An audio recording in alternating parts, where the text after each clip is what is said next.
હર હર મહાદેવ, જય શ્રી કૃષ્ણ બધાને। આજે હતો ડે 25 સેલ્ફ ચેલેન્જ। સવારે ઉઠી ફ્રેશ થઈ કરી સ્ટ્રેચિંગ એક્સરસાઇઝ,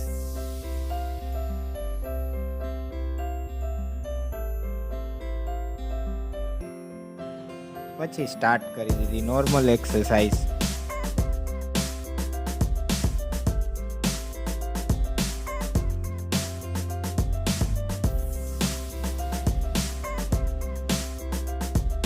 પછી કર્યા સૂર્ય નમસ્કાર,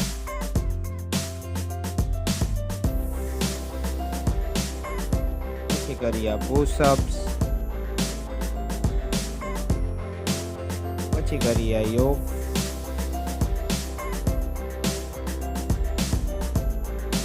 પછી કરી આઈ એક્સરસાઇઝ,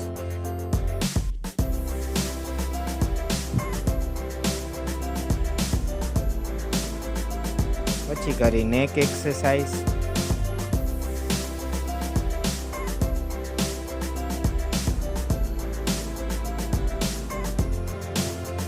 પછી થોડીક વાર ધ્યાનમાં બેઠા, પછી બોડી કરી રિલેક્સ, સાંજનો મસ્ત વ્યૂ, પછી કરવા બેસી ગયા માળા નાઈને, પછી વાંચી શ્રીમદ ભગવદ્ ગીતા, જેમાં ભગવાને કહ્યું કે યજ્ઞ માટે કરેલ કર્મ સિવાય બધાય કર્મો મનુષ્યને બંધનયુક્ત છે, માટે તું પરમેશ્વર માટે કર્મ કરતો જા। પછી વાંચી હનુમાન ચાલીસા, સાંજે જમીને ચાલવા નીકળી ગયા।